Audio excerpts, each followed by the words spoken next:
But most importantly, it was just better for my team at the time. My team had a great flow going, and I just needed to come in and just do what I needed to do.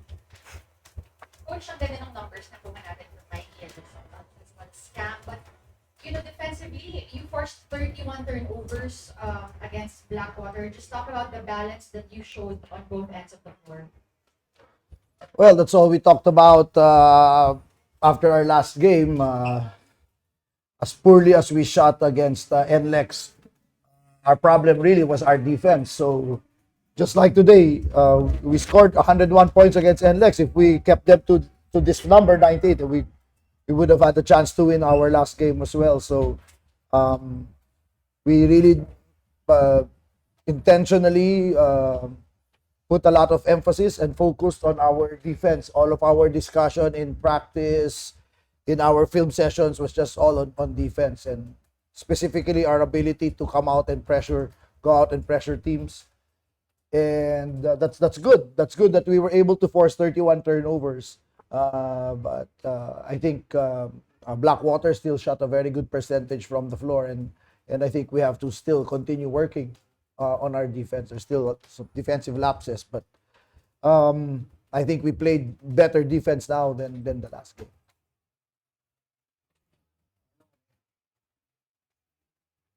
Now we open the floor to our press.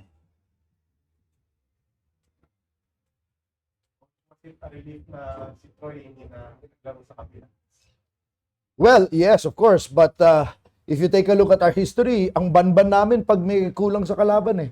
We played Magnolia without Sanggalang, talo kami. We played NLEX without BGR, talo kami. So nung nalaman ko wala si Troy, sabi ko, eto na naman tayo. Sobrang banban namin pag kulang yung kalaban namin eh. So I was really worried about that. So, but fortunately, we were able to pull this off.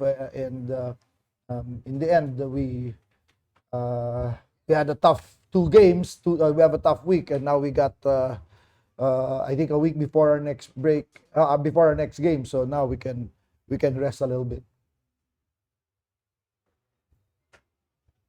How are you in terms of fitness and health?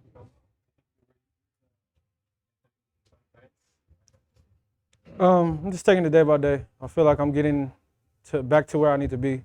I just got to continue to rehab and just stay in the gym like I've been doing, and I think everything will take care of itself.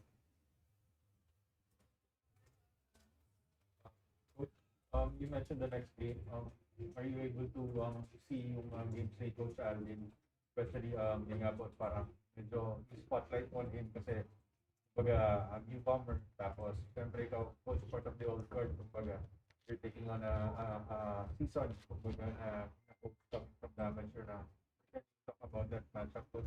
Yeah, you're right. I don't regard Alvin as a newcomer. I've been watching him since he started coaching, and I'm very very impressed. He's really one of the really good young coaches coming up, and I'm not surprised how well Converge is playing under his watch. So that's going to be a huge test for us. Not only the way they're playing and Coach Ayo's coaching, but Miller. I think Quincy Miller is doing a really good job. Their import fits them perfectly, and like I said, it's something that it's going to be a big test for us. But for now, we have to focus on our rest and then go back to the gym and prepare for our next game for Converge, because we know that's going to be they're the number one offensive team in the league, right? So that's going to be a great test for our defense. Coach, how important is having a good leader, right?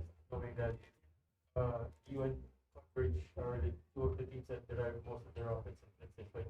Do you feel like you match up well in terms of the transition game, and how important is that having a good match?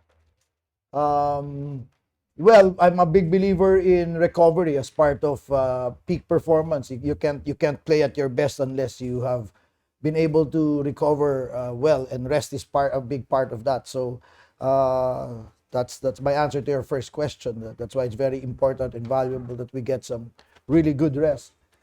Secondly, that rest is going to allow us to make sure that we're in the best level of fitness, because the team that we're playing They love to run. They push the ball hard every opportunity, miss or make, and it's going to test our endurance as well and our stamina. And as you know, coming off our injuries, we're not yet at that level. So hopefully we have a couple of days to continuously work to get to that level. But you're right, we have to be able to match their pace, because that's really how Converge beats other teams. It's their constant pace for 48 minutes. That concludes our post-game press conference. Coach, thank you. Congratulations. Thank you. Thank you.